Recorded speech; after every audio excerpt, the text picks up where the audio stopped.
Viewers, welcome to my channel. ఈరోజు శ్రీకరం శుభకరంలో మనము అద్దె ఇంట్లో ఉండేవారికి వాస్తు అనేది వర్తిస్తుందా, లేక సొంత ఇంట్లో ఉన్నవారికే వర్తిస్తుందా, ఇంకా దీనితో పాటుగా విదేశాల్లో ఉంటున్న వారికి కూడా వాస్తు అనేది వర్తిస్తుందా, అలాగే మన ఊర్లలో ఉండే గ్రామ దేవతలు బొడ్రాయి, పోతురాజు దేవతల విశిష్టత గురించి మనము తెలుసుకుందాం. అదేవిధంగా నా అనుకున్న వాళ్ళు మన ఆత్మీయుల దగ్గర నుండి మనకు ఏదైనా ఇబ్బందులు, బాధలు ఉంటే ఆ బాధల నుండి బయటపడడానికి ఎలాంటి పరిహారాలు ఆచరించాలో కూడా ఈ వీడియోలో మనము తెలుసుకుందాం.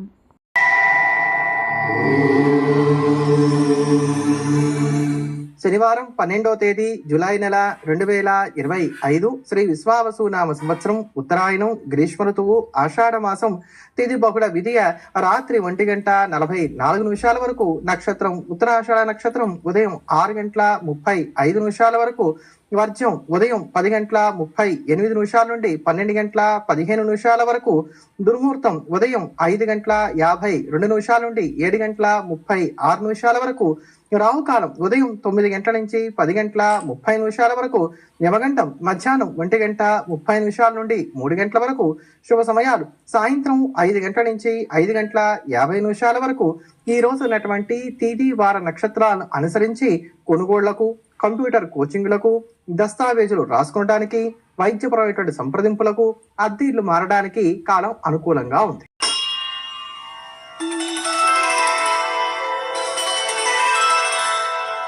ఈరోజు ఉదయం 6:36 నుండి కూడా శ్రవణ నక్షత్రం వస్తోంది.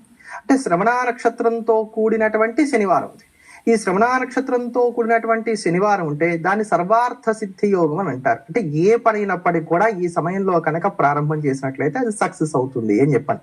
కానీ ఈ రోజు ఉదయం 6:36 నుంచి ఈ రోజు అంతట్లోకి కూడా వర్జము, దుర్ముహూర్తము, రాహుకాలము ఇటువంటి వదిలేసి తతిమా సమయాల్లో మీరు అనుకున్నటువంటి పనిని ప్రారంభం చేసేటువంటి ప్రయత్నం చేయండి, మంచి ఫలితాలని పొందగలుగుతారు. మేషరాశిలో ఉన్నటువంటి నిరుద్యోగులు చేసేటువంటి ప్రయత్నాలు ఈ రోజున ఫలిస్తాయి. ఆర్థిక సర్దుబాట్లను నేర్పుగా చేసుకోగలుగుతారు. ఫిర్యాదులకు కూడా అనుకూలమైనటువంటి కాలంగా చెప్పుకోవాలి. కొన్ని అవకాశాలు దరిచేరతాయి, అవి చేజార్చుకోకుండా తగు జాగ్రత్తలు కూడా పాటించుకోండి. డి అంటే డి అనేటువంటి విధంగా ఈ రోజున ముందుకు సాగుతారు. పెద్దమైనటువంటి ఇబ్బందులు ఏవి లేకుండా కొంత ఒత్తిడితోటి రోజంతా మాత్రం సాఫీగా సాగిపోతుంది. ఈ రోజు మీరు ధరించకూడని రంగు బంగారు రంగు. పాటించవలసిన పరిహారం లక్ష్మీ కవచ స్తోత్రాన్ని పాటించడం. వృషభ రాశిలో ఉన్నటువంటి స్త్రీ పురుషులకు ఈ రోజు ఇంచుమించుగా రోజంతా సానుకూలంగా సాగుతోంది. ఎక్కడా పెద్దమైనటువంటి ఇబ్బందులు ఏవి కూడా లేవు. భార్యాభర్తలు ఇద్దరు కూడా చక్కగా కూర్చొని మాట్లాడుకున్నట్లయితే గనక కొన్ని సమస్యలకి పరిష్కార మార్గాలు లభిస్తాయి. మీ మధ్యలో ఉండేటువంటి కోట్లాట్ల నుంచి మీరు బయటపడడానికి కూడా అవకాశాలు అనేటువంటివి ఏర్పడతాయి. కొంత దృష్టి దోషం ఎక్కువగా ఉంటుంది. నెగిటివ్ థాట్స్ పెరగడానికి కూడా అవకాశాలు అనేటువంటివి ఏర్పడుతున్నాయి. సంతానం మీద ఎక్కువగా ఫోకస్ పెట్టేటువంటి ప్రయత్నం చేస్తారు. ఈ రోజు మీరు ధరించకూడని రంగు గంధం రంగు. పాటించవలసిన పరిహారం శ్రీరామ రక్షా స్తోత్రాన్ని పాటించడం. మిథున రాశిలో ఉన్నటువంటి స్త్రీ పురుషులు ఈ రోజు వారి పనులకు పరిమితం అవ్వటం అనేది మంచిది. ఆర్థికంగా కావచ్చు, ఆరోగ్యపరంగా కావచ్చు, వ్యవహారికంగా కావచ్చు, కాస్త చిక్కులు ఉండేటువంటి రోజు కనుక ఈ రోజు ఎలా అయితే అలా, అంటే కొంత దానికి తగ్గట్టుగా ఆ కాలానికి తగ్గట్టుగా మీరు ముందుకు వెళ్ళేటువంటి ప్రయత్నం చేయండి. కోపాన్ని, ఆవేశాన్ని అదుపులో పెట్టుకోండి. మొత్తం మీద మిథున రాశి వారికి ఈ రోజు కొంత ప్రతికూలమైనటువంటి కాలం అని మాత్రం చెప్పక తప్పదు. ఈ రోజు మీరు ధరించకూడని రంగు ఆరెంజ్ కలర్. పాటించవలసిన పరిహారం సుదర్శన కవచ స్తోత్రాన్ని పాటించడం. కర్కాటక రాశిలో ఉన్నటువంటి స్త్రీ పురుషులు బంధుమిత్రులతో కలిసి ఆనందంగా కాలక్షేపం చేస్తారు. వారి యొక్క సహాయ సహకారాలు కూడా చక్కగా మీకు కలిసి వస్తాయని చెప్పుకోవాలి. క్రయ విక్రయాలకు సంబంధించిన అంశాలు కూడా సానుకూలంగా కొనసాగుతున్నాయి. మీకున్నటువంటి సమస్యలకు కొత్త పరిష్కార మార్గాలు కూడా లభిస్తాయి. శుభకార్య ప్రయత్నాలు కూడా సానుకూలపడతాయి. ఇతరులకు మీకు తోచిన సహాయ సహకారాలు కూడా అందిస్తారు. ఈ రోజు మీరు ధరించకూడని రంగు నీలం రంగు. పాటించవలసిన పరిహారం విష్ణు సహస్రనామ స్తోత్రాన్ని పారాయణ చేయండి. బాగా పరిచయం ఉన్నటువంటి వారు లేదా బాగా ఆప్తులైనటువంటి వారు, వీరితో ఏదైనా ఇబ్బంది రావటం, సరిపడకపోవటం, ఎదిరించి మాట్లాడలేము, అలానే సర్దుకుపోవడానికి కుదరదు. మరి ఇటువంటి సందర్భాలలో పరిష్కారం ఏమిటి అంటే ఆ పరిష్కార మార్గం లభించడానికి ఉపయోగపడేటువంటి పరిహారమే ఇప్పుడు నేను మీ అందరూ కూడా తెలియజేస్తున్నాను. చాలా తేలికైనటువంటి పరిహారం, ఖచ్చితమైనటువంటి ఫలితాన్ని ఇచ్చేటువంటి పరిహారం. దీనికి కాల వ్యవధి లేదు, ఇన్ని రోజులు చెయ్యాలి అనే నియమం లేదు. మీకున్నటువంటి సమస్య తీరేంత వరకు కూడా ఈ పరిహారం చేసుకుంటూ వెళ్ళాలి. దీనికి చేయవలసిందల్లా ఏంటంటే కనుక ఒక రాగి చెంబు కానీ రాగి గ్లాసు కానీ తీసుకోండి. దాంట్లో నిండుగా నీరు పోసి రాత్రి పడుకోబోయే ముందు అందులో కాస్త ఎర్రచందనం వేసి నిద్రపోండి. అయితే ఈ రెడ్ శాండిల్ మీరు ఏదైతే అందులో వేస్తున్నారో అది ప్యూర్ రెడ్ శాండిల్ అయి ఉండాలి. అది మాత్రం చూసుకోండి. తలవైపు ఉండేటువంటి విధంగా పెట్టుకొని నిద్రపోండి. ఉదయం నిద్ర లేచి స్నానం చేసిన తర్వాత ఈ నీటిని తీసుకెళ్లి తులసి మొక్కలో పోయండి. ఇంతే చేయవలసింది. చాలా తేలికైన పరిష్కారం. మీ పెద్దదైనటువంటి సమస్యకు ఈ సులభమైనటువంటి తంత్రం పరిష్కార మార్గం ఏదైతే ఉందో ఇది ఖచ్చితమైనటువంటి ఫలితాన్ని దారిని చూపెడుతుంది. అద్దిల్లు కావచ్చు, సొంతిల్లు కావచ్చు, ఏదైనా కావచ్చు, ఆ ప్రాంతంలో ఎవరు ఉంటే వారి మీద ఆ 8 దిక్కుల్లో కనుక ఏమైనా యోగాలు ఉంటే ఆ యోగాలు కనబడతాయి. ఆ 8 దిక్కుల్లో ఏమైనా దోషాలు ఉన్నట్టయితే దోషాలు కూడా ప్రతిఫలిస్తాయి వీరి మీద. కనుక ఇది బాగా జ్ఞాపకం పెట్టుకోవాలి.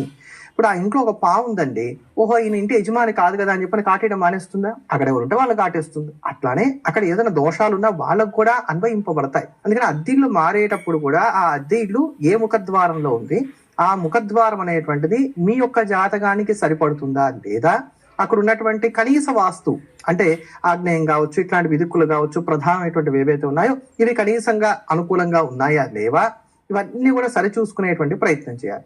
అసలు వాస్తు బాగుందో లేదో మనకు తెలియట్లేదు అంటే మనం ఒక వాస్తు పండితుని పిలిపించుకోవడం, చూపించుకోవడం అని మనకు కుదరదు అనుకుంటే అసలు దీన్ని ఎలా తెలుసుకోవచ్చు? దీనికి ఒక చిన్న చిట్కా ఏంటంటే గనక ఏ ఇంట్లోకి అయితే మీరు వెళ్తారో ఆ ఇంట్లోకి వెళ్ళిన తర్వాత ఒక సుమారుగా 1 నెల నుంచి 3 నెలలు చూడండి. ఈ 1-3 నెలలోపు గనక చక్కటి నిద్ర పట్టడం, ఇంటికి రాగానే ప్రశాంతంగా ఉండటం, మనకి ఏ సమస్య ఉన్నప్పటికీ కూడా పర్వాలేదులే నేను దీంట్లోంచి గట్టెక్కుతాననేటువంటి ఒక మానసిక స్థైర్యాన్ని మనం కలిగి ఉండటం, ఇంట్లో ఉండేటువంటి వారిలో స్పర్ధలు ఎక్కువగా రాకుండా ఉండటం, ఇవి కనుక మనకు కనబడుతున్నాయంటే ఆ ఇంట్లో వాస్తు కొంత అనుకూలంగా ఉంది అని చెప్పి మనం అర్థం చేసుకోవచ్చు. దీనికి విపరీతంగా ఉంటే మాత్రం ఇంట్లో వాస్తు సరిగ్గా లేదు అని అర్థం. అలానే సొంత ఇల్లు కొనుక్కున్నాం, ఇందులో వాస్తు సరిగ్గా లేదు, దీన్ని ఖాళీ చేసి బాగా వాస్తున్నటువంటి ఇంకో చోటకి వెళ్దాం అని చెప్పని అనుకున్నాం, అప్పుడు పర్వాలా. అంటే ఏదైతే సొంత ఇల్లు ఖాళీ చేసి మీరు బాగా వాస్తున్న ఇంటి మీదకి దగ్గరికి వెళ్ళారో ఆ బాగా ఉన్నటువంటి వాస్తు యొక్క ప్రభావం ఉంటుంది, ఈ బాలేని సొంత ఇంటి వాస్తు ప్రభావం కూడా ఉంటుంది. కనుక అది కూడా జాగ్రత్తగా చూసుకునేటువంటి ప్రయత్నమే చేయాలి. అంతే తప్ప వాస్తు దోషాలు ఉన్నాయి కదా అని చెప్పిన సొంత ఇంటిని వదిలేసినంత మాత్రాన దాంట్లో నుంచి మనం బయటకు రావడానికి అవకాశాలే లేవు. అందుకని అక్కడ చక్కగా ఆ వాస్తు దోషాలు ఏవైతే ఉన్నాయో వాటిని రెక్టిఫై చేసుకునేటువంటి ప్రయత్నం చేయాలి. కానీ ఎప్పుడు అద్దిల్లు మారినా కూడా మంచి రోజుల్లో మారడం, కుదిరితే హోరతో సహా అంతా బాగుండేటువంటి విధంగా చూసుకోవటం, ఆ అద్దిల్లు మారినప్పుడు ఏదో పాలు పొంగిచ్చేసాం అన్నట్టుగా కాకుండా కొంత దేవతారాధన చేసుకోవటం, ఆ ఇంట్లోకి వెళ్ళిన తర్వాత మీకు ఆర్థికంగా ఇబ్బంది లేదనుకున్నట్లయితే కనుక ఒకసారి సత్యనారాయణ వ్రతాన్ని ఆచరించడం చేయడం అనేది మంచిది. అసలు వాస్తు దోషాలు ఉన్నాయో లేదో మాకు తెలియదు, లేదా మేము విదేశాల్లో ఉంటున్నాం, రకరకాలైనటువంటి ప్రాంతాల్లో ఉంటున్నాం, ఇక్కడ మనకి తగ్గినటువంటి వాస్తుతో ఇల్లు నిర్మాణం చేయడానికి అవకాశాలు లేవు. అటువంటి సందర్భాల్లో ఏం చేయాలి? అలానే వాస్తు దోషం ఉన్నటువంటి ఇంట్లోకి వెళ్ళిన తర్వాత ఖాళీ చేద్దామన్నా కూడా ఒక పట్టాన్ని ఖాళీ చేయనివ్వదు. మరి ఇటువంటి సందర్భాల్లో ఏం చేయవచ్చు అంటే దీనికి ఒక తేలికైనటువంటి పరిష్కార మార్గం ఏమిటంటే కనుక ఇంట్లో 5 ముఖాలతోటి దీపాన్ని పెట్టండి. ఇంట్లో దేవుడి దగ్గర దీపారాధన చేస్తాం కదా, అలా దేవుడి దగ్గరే పెట్టుకోండి. మళ్ళీ ఏ దిక్కులో పెట్టాలి ఆలోచనలు ఏమీ అక్కర్లా. మనం సాధారణంగా ఏదైనా దీపారాధన కుంది తీసుకుంటే దానికి 5 ముఖాలు మనకు కనబడుతూ ఉంటాయి. అలా 5 వైపులుగా వచ్చేటువంటి విధంగా దీపారాధన చేసుకోండి. ఈ దీపారాధన నువ్వుల నూనెతోనే చేయండి. కనీసం ఒక 3 గంటలు వెలిగేటువంటి విధంగా జాగ్రత్త తీసుకోండి. ఇంతే మీరు చేయవలసింది. ఇలా ప్రతినిత్యం కూడా చేస్తూ వచ్చినట్లయితే కనుక పంచభూతాలతో కూడినటువంటిదే కదండి వాస్తంతా కూడా. ఆ పంచభూతాల్లో ఎటువంటి దోషాలు ఉన్నా కూడా ఈ 5 ముఖాల దీపం వలన దాంట్లో ఉన్నటువంటి నెగిటివ్ ఎనర్జీ తగ్గి మనకి పాజిటివ్ ఎనర్జీ పెరగడానికి అవకాశాలు అనేటువంటివి ఏర్పడతాయి. కనుక చక్కగా ఇలా పాటించుకోండి, మంచి ఫలితాలని పొందండి. సింహరాశిలో ఉన్నటువంటి స్త్రీ పురుషులకి ఈ రోజు ఆర్థిక లబ్ధి చేకూరుతుంది. బంధుమిత్రులతో కలిసి ఆనందంగా కాలక్షేపం చేయగలుగుతారు. మరింత అనుకూలమైనటువంటి ఉద్యోగాలను పొందడానికో లేకపోతే పదవులను పొందడానికో మీరు చేసే ప్రయత్నాలు కూడా సక్సెస్ అవ్వడానికి అవకాశాలు ఎక్కువగా ఉన్నాయి. మొత్తం మీద కాంట్రాక్ట్ రంగాలతో ఉండేటువంటి వారితో సహా అందరికీ కూడా ఈ రోజు అంతో ఇంతో మేలు కలుగుతుంది. ఈ రోజు మీరు ధరించకూడని రంగు గులాబీ రంగు. పాటించవలసిన పరిహారం సుబ్రహ్మణ్య అష్టకాన్ని పాటించడం. కన్యా రాశిలో ఉన్నటువంటి స్త్రీ పురుషులు అనుకునేది ఒకటి, జరిగేది మరొకటిగా ఉంటుంది. ఒత్తిళ్లు ఎక్కువగా ఉంటాయి, చికాకులు ఎక్కువగా ఉంటాయి. పనులు ఒక పట్టాన పూర్తవడానికి పెద్దగా అవకాశాలు లేవు. తృప్తి కూడా దీనివల్ల కొంత తగ్గుతుందని చెప్పని చెప్పుకోవాలి. కనుక ఈరోజు ప్రతి విషయంలోనూ కూడా నిదానమే ప్రధానం అనేటువంటి సూత్రాన్ని నమ్ముకుంటూ కీలకమైనటువంటి నిర్ణయాలు కాస్త వాయిదా దూరంలో తీసుకెళ్లేటువంటి ప్రయత్నం చేస్తూ అనుభవం కలిగినటువంటి వారి యొక్క సలహాలు సూచనలు మేరకు ముందుకు సాగటం అనేది మంచిది. ఈ రోజు మీరు ధరించకూడని రంగు నలుపు రంగు. పాటించవలసిన పరిహారం సంకష్టహర గణపతి స్తోత్రాన్ని పాటించడం. తులారాశిలో ఉన్నటువంటి స్త్రీ పురుషులకు ఈ రోజు ఇంచుమించుగా కాలం కొంత చికాగ్గానే సాగుతోంది అని చెప్పని చెప్పుకోవాలి. అయితే ఇంట్లో ఉన్నటువంటి సభ్యులతో లేదా బయట ఉన్నటువంటి వారితో విభేదాలు, మాట పట్టింపులు చోటు చేసుకుంటాయి. మీ మనస్సు పదే పదే నొచ్చుకునటానికి, విపరీతమైనటువంటి ఆలోచనలో మీరు మునగడానికి, ప్రతి పని కూడా ఆటంకాలతో కూడుకొని సాగటానికి, ఆరోగ్యపరమైనటువంటి నలత ఉండటానికి, ముఖ్యంగా ఒళ్ళు నొప్పులు కావచ్చు, లేకపోతే నిద్రకు సంబంధించినటువంటి ఇబ్బందులు, అరుగుదల లోపాలు ఇలాంటివి ఉండటానికి అవకాశాలు ఏర్పడుతున్నాయి. ఈ రోజు మీరు ధరించకూడని రంగు వంకాయ రంగు. పాటించవలసిన పరిహారం హనుమాన్ చాలీసాని పాటించడం. వృశ్చిక రాశిలో ఉన్నటువంటి స్త్రీ పురుషులు కీలకమైనటువంటి నిర్ణయాలు తీసుకుంటారు. శుభవార్త శ్రవణం చేస్తారు. వృత్తి ఉద్యోగ వ్యాపారాలు కూడా సజావుగా సాగుతున్నాయి. సంతానానికి సంబంధించి కొంత అంచనాలు అటు ఇటుగా ఉంటాయి అనమాట. అంటే ఏ నిర్ణయం తీసుకోవాలో తెలియకపోవడం, వారికి సంబంధించినటువంటి విపరీతమైన ఆలోచనలు చేయడం, ఇలా సాగడానికి అవకాశాలు ఏర్పడుతున్నాయి. ఎవరైతే కనుక కాంట్రాక్ట్ రంగాల్లో ఉన్నారో వారు కొంచెం జాగ్రత్తలు పాటించుకునేటువంటి ప్రయత్నం చేయడం అనేది మంచిది. ఈ రోజు మీరు ధరించకూడని రంగు తెలుపు రంగు. పాటించవలసిన పరిహారం విష్ణు సహస్రనామ స్తోత్రాన్ని పారాయణ చేయడం. గ్రామ దేవతలకు ఉన్నటువంటి విశిష్టత ఏమిటి, అసలు పోతరాజు అంటే ఎవరు, బొడ్రాయికి ఉండేటువంటి విశిష్టత ఏమిటో మీ అందరికి కూడా తెలియజేస్తాను.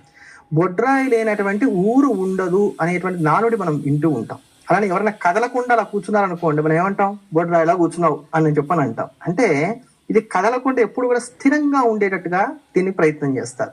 ఈ బొడ్రాయినే అసలు కొన్ని చోట్ల గ్రామ దేవతగా కూడా పూజిస్తారు.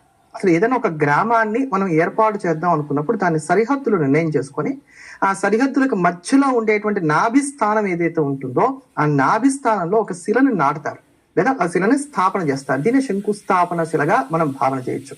ఈ శంకుస్థాపన శిల ఏదైతే ఉందో దీనికే బొడ్రాయి అనేటువంటి పేరు ఉంది. ఈ బొడ్రాయినే సంస్కృతంలో నాభిశిల అంటారనమాట. అయితే కొన్నిసార్లు ఏమవుతుందంటే బొడ్రాయి గ్రామ పొలిమేరలో కూడా ఉండడానికి అవకాశం ఉంటుంది. అది వాళ్ళ వాళ్ళ ప్రాంతీయ ఆచారాలను బట్టి కూడా నిర్ణయం చేస్తూ ఉంటారు.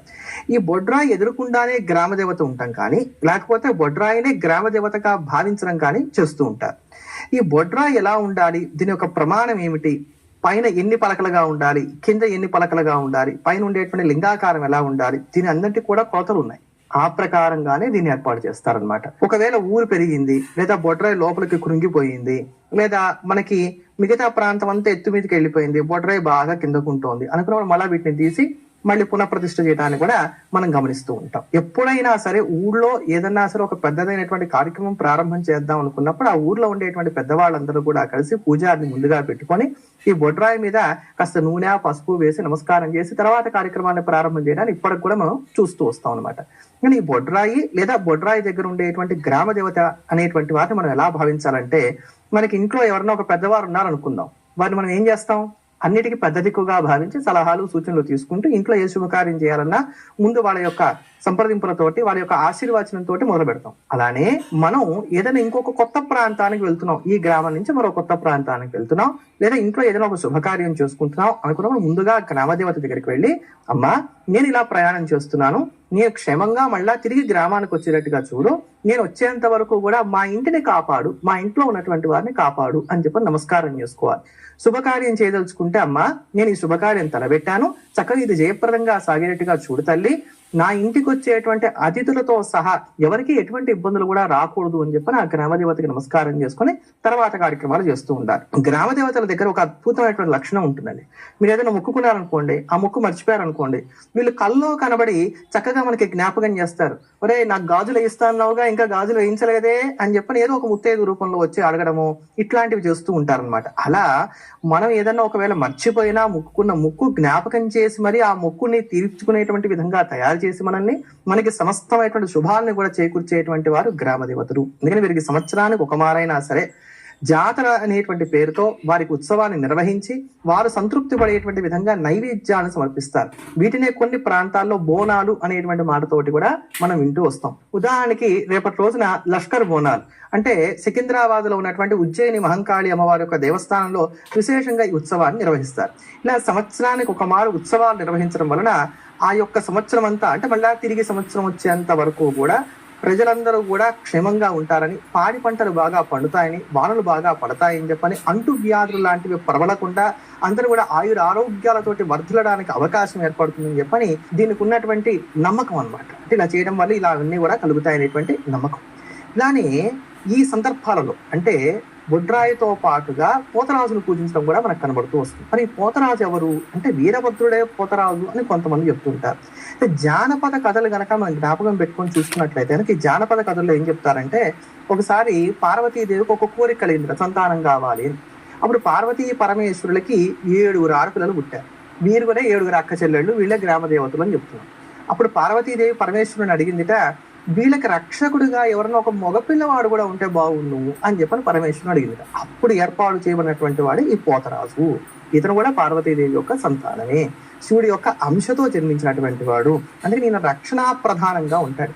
ఇప్పటికీ మనం ఈ బోనాల వంటి జాతరలో కనుక చూసినట్లయితే పోతరాజు దగ్గరికి వెళ్ళడం, ఆ పోతరాజుతోటి బొట్టు పెట్టించుకోవడం, దీనివల్ల సంవత్సరం అంతా ఎక్కడ యాక్సిడెంట్ లాంటివి లేకుండా మనం హాయిగా ఉండగలుగుతాం, నిరుపద్రవంగా జీవితాన్ని సాగిస్తాం అనేటువంటి నమ్మకాన్ని కలిగి ఉండటాన్ని ప్రత్యక్షంగా చూడవచ్చు. అందుకని గ్రామ దేవత ఆరాధన చాలా ప్రధానమైనటువంటిది.